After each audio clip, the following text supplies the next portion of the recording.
এনসিপির পদযাত্রা কিংবা সমাবেশকে ঘিরে পুরো গোপালগঞ্জ থমথমে অবস্থায় রয়েছে এবং সকাল থেকেই আমরা জানি যে তুমুল একটা উত্তেজনাপূর্ণ পরিবেশের মধ্যে পুরো গোপালগঞ্জের সার্বিক পরিবেশ। সবশেষ যে খবরটি আমরা পেয়েছি আপনারা হয়তো অনেকেই জেনেছেন, গোপালগঞ্জ সদর উপজেলার পৌর মার্কেটের পাশে এনসিপির যে সমাবেশ স্থল ছিল বা মঞ্চ তৈরি করা হয়েছিল সমাবেশের জন্য, সেই সমাবেশে জয় বাংলা স্লোগান দিয়ে আওয়ামী লীগের নেতাকর্মীরা হামলা চালিয়েছেন। মঞ্চে থাকা মাইক, সাউন্ড বক্স, চেয়ার সব কিছু ভাঙচুর করা হয়েছে এবং বিভিন্ন পয়েন্টে আওয়ামী লীগের শত শত, কোথাও কোথাও শত শত, কোথাও কোথাও হাজার হাজার নেতাকর্মী অবস্থান করছে। তারা স্লোগান তুলছে, ৭১-এর হাতিয়ার গর্জে উঠুক আরেকবার, তুমি কে আমি কে বাঙালি বাঙালি। এবং এটুকু বলে রাখি যে ৫ আগস্টের পরে গোপালগঞ্জে এই পরিমাণ আওয়ামী লীগের নেতাকর্মীর উপস্থিতি সম্ভবত এই প্রথম। ৫ আগস্টের পর এর আগে এই পরিমাণ নেতাকর্মী প্রকাশ্যে দেখা যায়নি। যদিও আওয়ামী লীগের রাজনৈতিক কার্যক্রমে এই মুহূর্তে নিষিদ্ধ অবস্থা রয়েছে, এখন যারা মিছিল করছে বা রাস্তা অবরোধ করে রেখেছে। সবচেয়ে বড় কথা যে গোপালগঞ্জের সমাবেশ স্থলে পদযাত্রা নিয়ে যে রুট দিয়ে এনসিপির নেতাকর্মীদের আসার কথা ছিল, অর্থাৎ বরিশালের গৌরনদী এবং গোপালগঞ্জের কোটালীপাড়া সড়ক, এই সড়কে সকাল থেকেই আওয়ামী লীগের হাজার হাজার নেতাকর্মী অবস্থান করছে। তারা রাস্তা ব্যারিকেড দিয়ে রেখেছে এবং এটাও তো নিশ্চয়ই আমরা জানি যে সকালে পুলিশের একটি গাড়িতে অগ্নিসংযোগ করা হয়েছে, ভাঙচুর করা হয়েছে, ৩ পুলিশ সদস্য আহত হয়েছেন। ওই গাড়ি বা গাড়িতে হামলার বিষয়টি দেখার জন্য গোপালগঞ্জের ইউএনও, সদর উপজেলার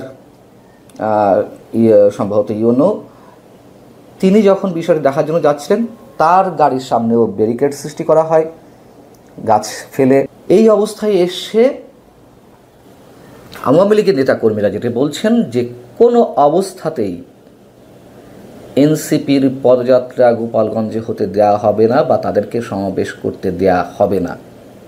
এদিকে আবার এনসিপির নেতাকর্মীরা যেটা বলছেন যে তারা যে কোনো মূল্যে তারা তাদের কর্মসূচি পালন করবে। সব কিছু মিলে একটা টান টান উত্তেজনা, আর উত্তেজনা খানিকটা বহিঃপ্রকাশ তো দেখা গেছেই। এবং এই উত্তেজনার কেন সৃষ্টি হলো, এর আগেও আমরা অনেকেই মন্তব্য করেছি যে এনসিপির পদযাত্রা কিংবা সমাবেশ যে কোনো জায়গায় করার অধিকার রয়েছে, কিন্তু এই উত্তেজনাটা কারা সৃষ্টি করলো? কি দরকার ছিল উস্কানি দেওয়ার যে মার্চ টু গোপালগঞ্জ পদযাত্রা না বলে অন্য সব জায়গায় যেহেতু পদযাত্রা শব্দটা ইউজ করা হচ্ছে প্রত্যেক জেলায়, সেখানে গোপালগঞ্জের ক্ষেত্রে মার্চ টু গোপালগঞ্জ করা হলো? কোনো প্রয়োজন নেই, কোনো প্রয়োজন ছিল না। এবং যে চরম বিভক্তি এই মুহূর্তে পুরো বাংলাদেশে দেখা যাচ্ছে শেখ হাসিনার চলে যাওয়ার পর বা তার শাসন ব্যবস্থার অবসানের পর, এরকম বিভক্তি সম্ভবত স্বাধীন বাংলাদেশে এর আগে দেখা যায়নি। এদিকে আরও যে ঘটনাটি ঘটেছে, নির্বাচন কমিশনের ওয়েবসাইট থেকে নিবন্ধন স্থগিত দল, আওয়ামী লীগের নিবন্ধন এর মধ্যে স্থগিত করা হয়েছে। আওয়ামী লীগের যে প্রতীক ছিল এটিও আরও একটা তুমুল বিতর্কের সৃষ্টি করা হলো। কেন নৌকা প্রতীক সরিয়ে ফেলা হয়েছে এই প্রশ্নের জবাবে ইসি সচিবালয়ের সিস্টেম ম্যানেজার মোহাম্মদ রফিকুল হক যেটি বলছেন, ঊর্ধ্বতন কর্তৃপক্ষের নির্দেশে নৌকা প্রতীক সরিয়ে ফেলা হয়েছে। তবে আওয়ামী লীগের নাম রয়েছে, আওয়ামী লীগের নামের পাশে সেখানে ব্র্যাকেটে স্থগিত লেখা রয়েছে। সরকারের অন্যতম উপদেষ্টা, খুব প্রভাবশালী উপদেষ্টা এবং ছাত্র প্রতিনিধি হিসেবে যিনি আছেন আসিফ মাহমুদ সজীব ভুইয়া, তিনি মঙ্গলবারই তার ফেসবুকে উল্লেখ করেছিলেন যে অভিশপ্ত নৌকা মার্কাটাকে আপনারা কোন বিবেচনায় আবার শিডিউলভুক্ত করতে আইন মন্ত্রণালয়ে পাঠালেন? কারণ এর আগে এনসিপির পক্ষ থেকে দাবি করা হয়েছিল যে নৌকা প্রতীক যেন তুলে নেওয়া হয়। তার জবাবে নির্বাচন কমিশনার আব্দুর রহমান মাসুদ যেটি বলেছিলেন যে প্রতীক কখনো নিষিদ্ধ হয় না, নৌকা প্রতীক তো একটা পার্টির জন্য বরাদ্দ দেওয়া হয়েছে, প্রতীক্ত নির্বাচন কমিশনের দলটির নামে যখন অ্যালটমেন্ট বা অ্যালোকেশন করা হয়েছে, দল তো বাতিল হয়নি, পার্টি তো আছে। পার্টি যদিও বাতিল হয়, প্রতীক তো বাতিল হবে না। এই যখন স্পষ্ট মেসেজ ছিল নির্বাচন কমিশনের, তখন আসিফ মাহমুদ সজীব ভুঁইয়ার একটা স্ট্যাটাসেই নৌকা প্রতীক সরিয়ে ফেলা হলো। এবং নির্বাচন কমিশন তো স্বীকার করে নিয়েছে যে ঊর্ধ্বতন কর্তৃপক্ষের নির্দেশে নৌকা প্রতীক সরিয়ে ফেলা হয়েছে। তার মানে কোনো ধরনের আইনের তোয়াক্কা না করে বা প্রচলিত যে আইন বিধানগুলো রয়েছে সেগুলোর প্রতি সম্মান না করে কর্তৃপক্ষ নির্দেশ দিলেই সেই নির্দেশ নির্বাচন কমিশনও পালন করতে বাধ্য হচ্ছে। অর্থাৎ আগামী নির্বাচন যে কতটা সুষ্ঠু, অবাধ, নিরপেক্ষ হবে সেই প্রশ্নের জায়গা থেকে নৌকা প্রতীক সরিয়ে ফেলার মাধ্যমে যে দৃষ্টান্ত স্থাপিত হলো তার উত্তরটি আমরা খুব সহজেই পেয়ে যেতে পারি। এবং এই যে নৌকা প্রতীক সরিয়ে ফেলার যে দাবি আসিফ মাহমুদ সজীব ভুঁইয়ার, যিনি বলছেন যে অভিশপ্ত নৌকা অভিশপ্ত,